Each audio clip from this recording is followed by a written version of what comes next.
Bonjour et bienvenue sur ma chaîne. Aujourd'hui nous sommes mercredi, les enfants sont à la maison. Je vais profiter pour faire le ménage et en même temps je voudrais vous parler et évoquer le sujet: est-ce que le ménage est possible avec les enfants à la maison?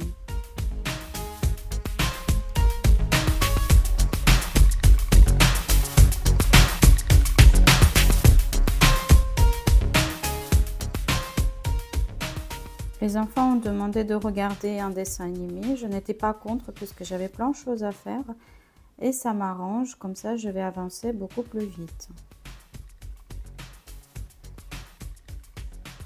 En faisant mon aspirateur, j'ai profité pour aspirer dans le meuble à chaussures et en même temps ça m'a permis de regarder un petit peu les pointures, changer les tailles qui ne vont plus et puis regarder s'il manque des chaussures pour l'automne.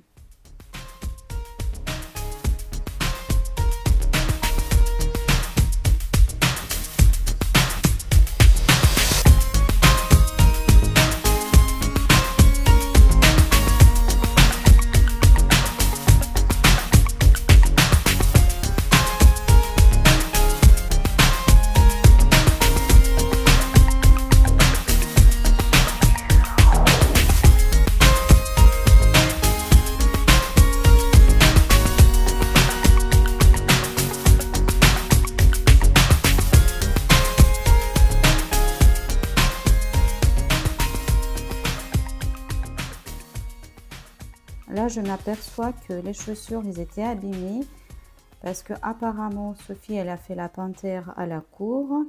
Daniel, quand il s'assoit, il plie ses jambes sous les fesses et du coup, il frotte ses chaussures contre le sol. Du coup, vraiment, je vous conseille d'acheter les chaussures qui ont le bout protégé. Comme ça, vous avez le cœur tranquille et votre enfant, il a toujours les chaussures en bon état. Toutes ces chaussures-là vont aller à la poubelle parce qu'il y en a qui sont abîmées et il y en a d'autres qui sont déjà petits. Donc, je vais tout jeter à la poubelle.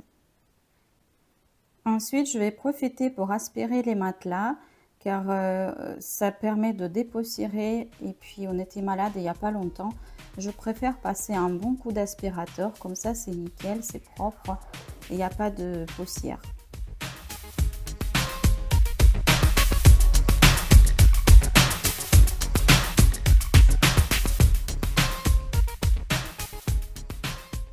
Ensuite, je passe dans la chambre des enfants. Je profite pour ranger quelques petits trucs qui traînent et puis je remets le linge tout propre.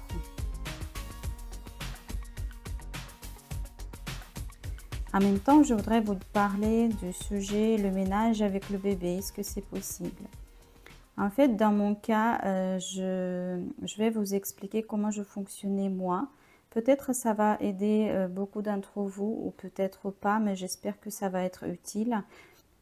Si vous êtes une jeune maman, je pense que vous allez vite vous reconnaître dans le sujet de cette vidéo. Alors avant d'avoir les enfants, je consacrais une journée par semaine pour faire mon ménage de A à Z. Du haut en bas, partout, je passais partout. Puis quand je suis devenue maman, tout a bousculé parce que il y avait les enfants, il fallait s'occuper d'eux et puis ça prend beaucoup plus de temps que prévu. Car il faut l'avouer, un bébé à la maison, ça change la vie. On s'occupe plus de bébé que d'autres choses et ce qui est normal.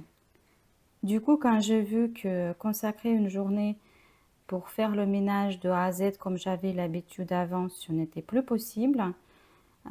Car j'ai personne pour garder mon enfant pendant ce temps-là et puis je n'avais réellement ni la force ni l'envie pour consacrer mes efforts au ménage.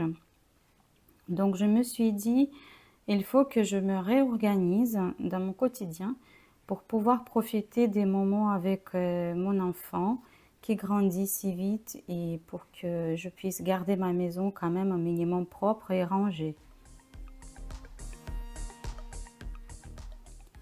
En fait, quand l'enfant est encore bébé, c'est un peu plus facile car il dort plusieurs fois par jour et on peut diviser le ménage en plusieurs parties. Par exemple, les chambres en journée et la salle de bain, cuisine et les salles de jeu le soir. Voire la nuit si vous n'avez pas eu le temps de faire dans la journée. Donc vous faites ça après avoir couché votre petit loulou. Puis quand le bébé grandit, le quotidien change aussi. En tout cas, dans mon cas, c'était comme ça. Dès que mes enfants commençaient à ramper, par exemple, pour moi, la priorité, c'était le sol. Il fallait absolument que le sol soit nickel. Je lavais et j'aspirais mon sol quasiment tout le temps et je veillais à ne rien laisser au hasard. Tous les objets qui traînaient, je ramassais tout de suite. Je ne laissais absolument rien sur le sol. Les produits de ménage, par exemple, ou les brosses des toilettes, je rangeais soit à la hauteur, soit dans les placards. Ensuite, quand mes enfants ont appris à marcher, j'avais le focus en plus de sol sur ce qui se trouve sur la table, surtout les objets pointus et potentiellement dangereux pour eux. Et surtout, je veillais à ce que le séchoir pour les couverts était vide, car c'était vraiment à la hauteur des petites mains et on n'est jamais à l'abri des petits accidents. J'avais très peur que mes enfants atteignent le couteau et se blessent avec.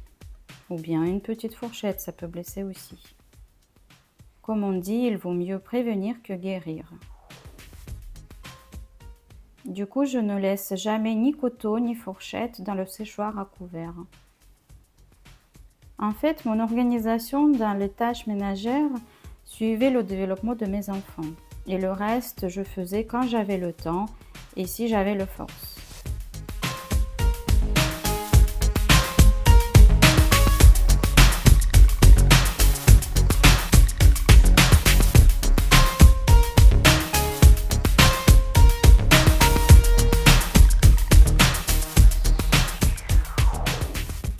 Ah oui, il y avait aussi une période dans laquelle plusieurs d'entre vous vont se reconnaître. C'est quand je range d'un côté ou dans une pièce, alors que dans celle que j'ai déjà rangée juste avant, c'est déjà une catastrophe. Tout est éparpillé, le linge déplié. En gros, on dirait que la météorite est tombée et que cette pièce n'a jamais été rangée. Aucune trace de ménage que je viens de faire.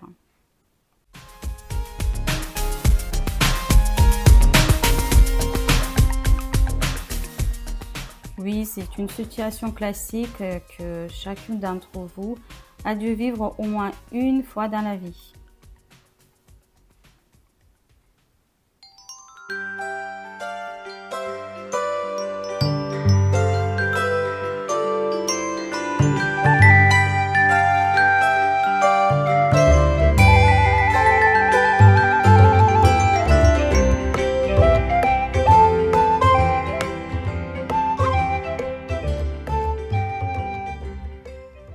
Puis je sors le linge qui a été déjà lavé pour le sécher et je remets mes draps pour les laver. Bien évidemment, je ne vais pas mettre les alaises dans la machine à sécher car ça va les abîmer. Je vais ensuite les tendre au balcon puisqu'il fait beau et je vais profiter de ce beau temps pour qu'ils sèchent bien.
Et comme tous les mercredis, la vaisselle, il y en a toute la journée.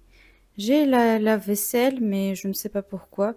Comme la plupart des gens, je me dis que à la main, ça va aller plus vite, puisqu'il y en a que quelques assiettes et je vais le faire vite fait. Il va falloir vraiment que je m'habitue à prendre la lave-vaisselle pour économiser le temps. Car d'habitude, je l'utilise juste quand on a des invités et qu'il y a beaucoup de vaisselle. Ensuite, je vais couvrir les livres que les enfants ont ramenés d'école. Je ne suis pas très douée. Franchement, c'est un truc que j'aime pas du tout faire, mais on est obligé de le faire. Et là, comme vous voyez, j'ai raté le côté. Du coup, j'ai dû tout décoller. Heureusement, c'est un fil repositionnable. Et quand j'avais besoin de couvrir les livres, j'ai bien fait d'investir dans un rouleau qui fait, je crois, 15 mètres. Je l'avais pris chez Cultura et il était assez cher, mais franchement, ça me fait déjà 3e année d'école et je suis très contente d'investir dans un gros rouleau.